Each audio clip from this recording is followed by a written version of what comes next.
Sir আসতে পারি? আসো। এই যে আমার ক্লাসের সবচেয়ে গুণধর ছাত্র, এমন তার চলাফেরা, তেমন তার ড্রেস আপ, তেমনি তার লেখাপড়া। আচ্ছা, এই যে তুমি ঠিক মতো ক্লাসে আসো না, একদম ঠিক মতো লেখাপড়া করো না, অগোছালো জীবন যাপন করো, তোমার কি ফিউচার নিয়ে কোনো টেনশন হয় না? এই চুপ করে আছো কেন বলো? স্যার আপনি কনফুসিয়াসের নাম শুনেছেন? হ্যাঁ শুনেছি তো। উনি বলেছেন life is really simple but we insist on making it complicated. চুপ বেয়াদব, তোমার সাথে আমি ফাইজলামি করতেছি? হ্যাঁ, যেদিন থেকে তুমি ইউনিভার্সিটিতে ভর্তি হয়েছো একদিনও তুমি ঠিক টাইমে ক্লাসে আসছো? আর এটা তুমি কি জুতা পরে আসছো? এটা তো মনে হচ্ছে বাথরুমের স্যান্ডেল। ইউনিভার্সিটিতে কিভাবে হিসাব করে আসতে হয় তুমি জানো না? আসলে স্যার এক্সামের জন্য লেট হয়ে যাচ্ছিল তো, তাই আসার সময় পায়ের সামনে যেটা পাইছি ওটা করে চলে আসছি। আমি আসলে চাই না আমার এক্সামের কোনো ক্ষতি হোক। যেই না আমার ছাত্র, শোনো, তোমার মুখে এসব কথা মানায় না। আসল পড়াশোনার কোনো খবর নাই, আর আসছে আমাকে ফিলোসফারদের কথা শোনাতে। একাডেমিক পড়াশোনা না করে, উপন্যাস পড়ে আর উল্টা পাল্টা ফিলোসফারদের বই পড়ে তোমার মাথাটা গেছে নষ্ট হয়ে। নাও খাতা দিলাম, প্রশ্ন দিলাম, ওই যে ওই চেয়ারে বসে চুপচাপ পরীক্ষা দিবে। যদি কোন রকম নকল করার চেষ্টা করো বা উল্টা পাল্টা কোনো কিছু করার চেষ্টা করো, I will punish you. Sir একটা আস্ত বেয়াদব। কলম কি? কলম কলম দেখা না। স্যার হিমু আমাকে অনেক ডিস্টার্ব করতেছে। বাহ কি অপূর্ব, কিন্তু আরেকজনকে লিখতে দিচ্ছেন না, আর উপরে আপনি ধপ ধপে একটা সাদা খাতা নিয়ে বসে আছেন। আপনি পরীক্ষা দিতে আসছেন কেন? আসলে স্যার আমার মনটা সাদা তো, তাই আমার সবকিছুই সাদা।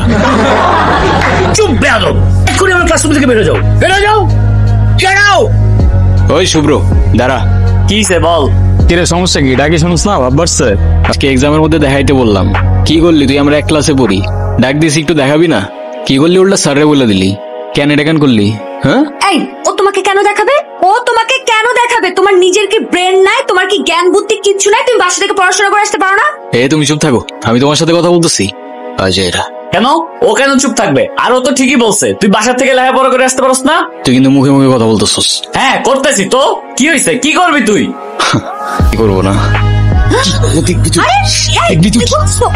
কি বলছো তুমি? ছাড়ো ছাড়ো। আরে কি আশ্চর্য! এই ছাড়ো। বেয়াদব ছেলে, রাস্তাঘাটে গুন্ডামি শুরু করছো?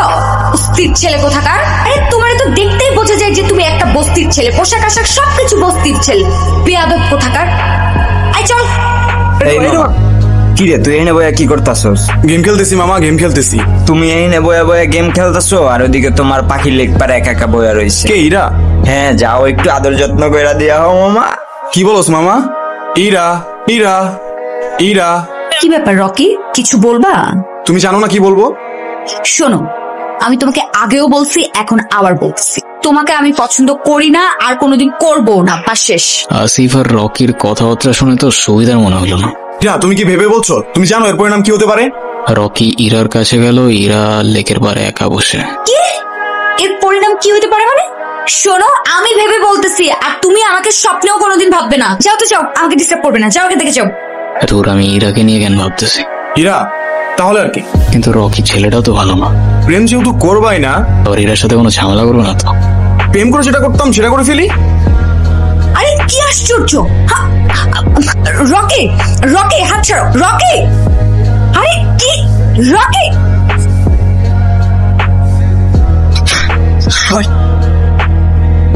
ওই তোর সাহস কত বড়? কিসে? হ্যাঁ কিসে? আমি নিজে যতই খারাপ হই না কেন, আমার তো মা নাই, তোর তো আছে। হ্যাঁ একটা মেয়ের সম্মান কই থাকে তুই জানোস না? এরপর থেকে যদি এরম করার কথা কখনো ভাবছো, ভিজিটারে বইলা তোরে কেমনে ক্যাম্পাস থেকে বের করতে আমার খুব ভালো করে জানাস। কি আবার এমনি ফেল ফেল করে তাকায় আসুস কেন? যা যা না। হ্যাঁ হিমু, ধন্যবাদ তোমাকে। ধন্যবাদ দেওয়া লাগবে না, তোমার জন্য আসিনি আমি। আমার তো ছোটবেলায় মা মারা গেছে, কিন্তু আমি ছোটবেলা থেকেই দেখছি আমার বাবার আমার মায়ের জন্য কতটা সম্মান আছে। আমি নিজেও যতই খারাপ হই না কেন, আমার বাবা আমারে শিখাইছে মেয়েদের কেমনে সম্মান করতে হয়। না হলে সেদিন তুমি চর মারার পরও চুপ থাকতাম না। এই হিমু শোনো না। কি হয়েছে? তুমি আমার রাস্তা আটকাচ্ছ কেন? তোমার সাথে আমার কোনো কথা নাই। আচ্ছা তুমি এরকম রেগে যাচ্ছ কেন? সেদিনের ব্যবহারের জন্য আমি এক্সট্রিমলি সরি। তুমি আমার কাছে মাপ চাচ্ছ কেন? তুমি কোনো দোষ করছো?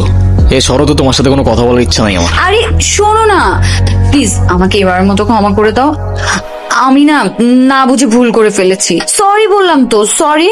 আচ্ছা ঠিক আছে, মাফ করলাম। আচ্ছা ঠিক আছে, তাহলে আমরা এখন ফ্রেন্ডস। আচ্ছা ফ্রেন্ডস। ওকে, আমরা যখন ফ্রেন্ডস হয়ে গেলাম তাহলে আমার একটা শর্ত আছে। শর্ত? কি শর্ত? শর্তটা হচ্ছে তুমি আজকে আমাকে সারাদিন নিয়ে ঘুরবে, ঠিক আছে? তোমায় নিয়ে ঘুরতে আমার কোনো প্রবলেম নেই, কিন্তু আমার একটা শর্ত আছে। তোমার শর্ত? ওকে, বলো কি শর্ত?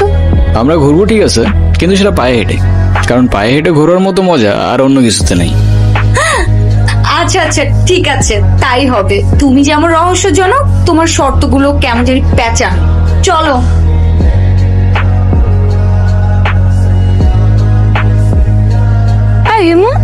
তুমি বাদামের খোসা সহ কেন খাচ্ছ? বাদামের খোসা ছাড়াইতে আমার কাছে ঝামেলা মনে হয়, আর এমনিও এভাবে বাদাম খাওয়ার মধ্যে আলাদা একটা ফ্লেভার আছে। আমার সবচেয়ে ফেভারিট অ্যাক্টর পল ওয়াকার, ও কি বলে জানো? কি বলে? If you can not have fun, there is no sense in doing it, you know. তাই না? ফিলোসফিক্যাল কথা বলতে। আচ্ছা একদম।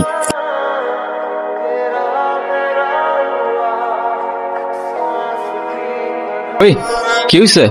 এত আর্জেন্ট ডাকলা যে, কোনো সমস্যা? আরে কোনো সমস্যাই না।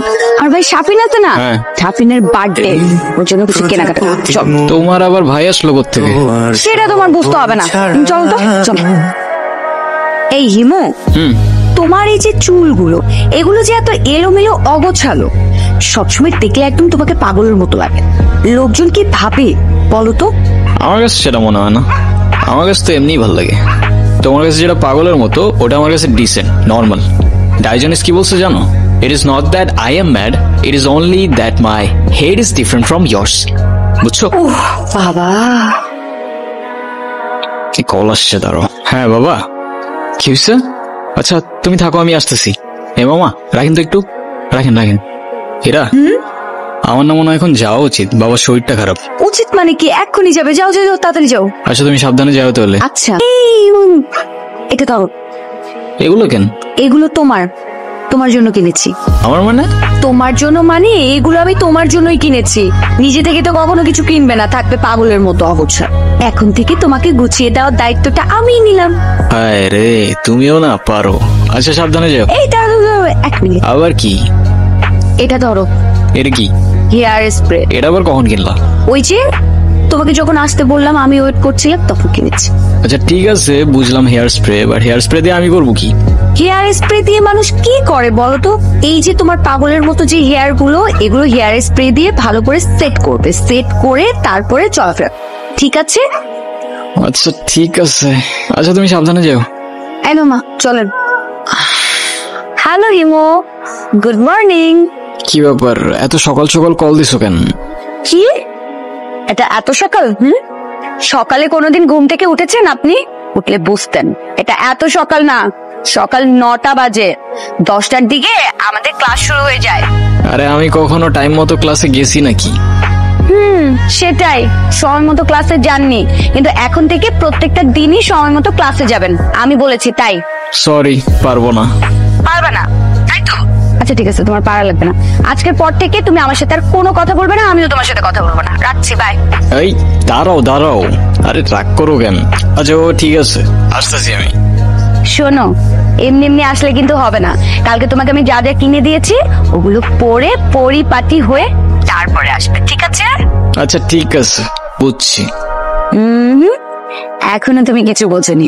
শোনো, কালকে তোমাকে যে হেয়ার স্প্রেটা দিয়েছি না, ওটা দিয়ে ভালো করে হেয়ার গুলোকে সেট করে সুন্দর একটা ড্যাশিং লুক নিয়ে ভার্সিটিতে আসবে। মনে থাকবে? আর যদি মনে না থাকে, তুমি যদি আবার ওই এলোমেলো চুল নিয়ে ভার্সিটিতে যাও, তাহলে কিন্তু তোমার খবর আছে, দেখো।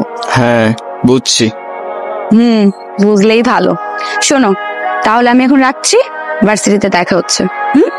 বাই। আজকে কিন্তু দেখা হচ্ছে। বাই। তারপর যে আমি লোকটাকে বললাম যে আঙ্কেল আপনার মেয়ে না দেখতে অনেক সুন্দর, তারপর লোকটা আমাকে কি বললো জানিস? বাবা এইটা আমার মেয়ে না, এইটা আমার বউ। রে কি নিয়ে হাসাহাসি করতেছস তোরা? কিরে মামা, সূর্য কি আজকে পশ্চিমে উঠছে নাকি উত্তরে উঠছে নাকি দক্ষিণে উঠছে নাকি মাটি ফাইরা উঠে আসছে? আমি তো কিচ্ছু বুঝতেছি না। যে কিনা ঠিক মতো কখনো ক্যাম্পাসে আসে না, সে আজকে ক্লাস টাইমের আগে ক্যাম্পাসে এসে হাজির। মানে কিছু বুঝতেছি না আমি। তোর এই জাদুর রহস্যটা কি মামা, বলতো আমারে। আছে এক জাদুকর যে তার রহস্যময় জাদু দিয়ে চেঞ্জ করে বলছে আমাকে। মানে সেই জাদুকরটা কে, আমাদেরকে বল, আমরাও একটু শুনি। আরে কিছু জিনিস থাক না গোপন, some things are meant to be kept secret. জানিস হিমু, তোকে যদি আগে দেখতাম তাহলে গর্তটা প্রেমেই পড়তাম না। আচ্ছা হিমু, তুমি কি কাউকে ভালোবাসো? না ভাই, এসব ভালোবাসাটা আসা আমারে দিয়ে হবে না। লেটার মতো আমারও মনে হয় love is a serious mental disease. তুমি শোনো না, তুমি কি আমাকে তোমার লাইফের অনেক ইম্পর্টেন্ট কোনো পার্সন মনে করো? আচ্ছা শোনো, আমরা যখন আমাদের সময় কাউকে দিই, আমরা আমাদের লাইফ থেকে একটা অংশ তাদেরকে দিয়ে দিই, যেটা আমরা কখনোই ফেরত পাবো না। তো যেহেতু আমি তোমার সাথে অনেক সময় কাটাই, তো তার মানে এটাই তুমি আমার লাইফের ইম্পর্টেন্ট একজন, আমার অনেক ভালো বন্ধু প্লাস আমার বেস্ট ফ্রেন্ড। ও, তোমার জন্য একটা জিনিস আনছি, নাও। বাদাম? কি ব্যাপার, তুমি আবার খোসা সহকারে বাদাম খাচ্ছ? আরে বাবা, আমি পারি না খোসা ছাড়াই বাদাম খাইতে, কি করবো আমি? আচ্ছা, তুমি যে এরকম খোসা সহকারে বাদাম খাচ্ছ, আশেপাশের লোকজন যদি দেখে কি ভাববে বলো তো? মানুষ কি ভাববে, মানুষ কি বলবে, এগুলো ভাবতে ভাবতে না মানুষের নিজের পার্সোনালিটি চেঞ্জ হয়ে যায়। সেনেগা তো আর এমনি এমনি বলে নাই, we suffer more often in imagination than reality. বুঝছো? কি ব্যাপার, তুমি খোসা সহ বাদাম খাচ্ছ কেন? শোনো, যে মেয়ের বেস্ট ফ্রেন্ড খোসা ছাড়িয়ে বাদাম খেতে পারে না, সেই মেয়ের খোসা সহকারে বাদাম খাওয়া উচিত, বুঝলে? নাইস, আমার লাইনে আসতেছ। কিরে, ইরা কইরে দেখছস তোরা? কই, আমরা তো এখানে অনেকক্ষণ যাবত বসে আড্ডা দিচ্ছি, এরাকে তো দেখিনি। আচ্ছা থাক, তোরা দেখে আসি আমি। হ্যালো হিমু, আমি এতদিন তোমাকে কতগুলো কল দিছি, কল ধরো নাই কেন? কি হয়েছে তোমার? আরে তোমাকে আমি সব বলবো। তোমাকে একটা গুড নিউজ দেওয়ার আছে। আগামীকাল সন্ধ্যায় দেখা করতে পারবে? হ্যাঁ পারবো, আমারও তোমাকে অনেকগুলো কথা বলার আছে, কিন্তু কোথায় দেখা করতে আসবো? কোথায় দেখা করতে হবে টেক্সট করে জানিয়ে দেব। আজ রাখি তাহলে, আগামীকাল দেখা হচ্ছে। আচ্ছা, এতদিন কোথায় ছিলা তুমি? তোমাকে আমি পাগলের মতো খুঁজছি কয়দিন।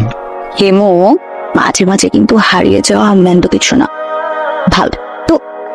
তুমি আমাকে পাগলের মতো কেন খুঁজছিলে? আছে কিছু কারণ। আরে কি কারণ বলবা তো বাবা, কাছে এত লুকোচুরি করে কি আছে? আমারটা বাদ দাও, তুমি না বললা কি একটা গুড নিউজ আছে, ওটা বলো। আছে একটা কারণ, শেষ কথাটা না হয় শেষেই বললাম। শেষের কথা মানে বুঝলাম না। তোমার বুঝতে হবে না, বলো তুমি যেটা বলতে চাইছো বলো। আমি তোমাকে ভালোবাসি ইরা। ভালোবাসি মানে? হ্যাঁ ইরা, আমি তোমাকে ভালোবাসি। সেই ছন্ন ছাড়া হিমু আজকের হিমুতে পরিবর্তন হয়েছে শুধুমাত্র তোমাকে ভালোবাসি বলে। হিমুর জীবনে ইরা না আসলে এই জীবন কখনো পসিবলই হইতো না। এতদিন আমি কিছু বলতে পারিনি ভয়ে আমাদের ফ্রেন্ডশিপটা নষ্ট না হয়ে যায়, কিন্তু আমি আর পারতেছি না ইরা। আমাকে ভুল বুঝো না তুমি, আমি শুধু আমাকে পরিবর্তন না, তোমার জন্য যে কোনো কিছু করতে পারি। I love you Ira. দেখো হিমু, আমি তোমাকে আমার ফ্রেন্ড ছাড়া কখনোই কিছু ভাবিনি। আরে আমরা একসাথে ঘুরতাম, আড্ডা দিতাম, আমরা অনেক বেশি ফ্রি ছিলাম। দেখো এটা না যে আমি তোমাকে ভালোবাসতাম, রাইট? আর তাছাড়া হিমু, আমার বিয়ে ঠিক হয়ে গেছে, আর এই কথাটাই আমি তোমাকে বলতে এসেছি।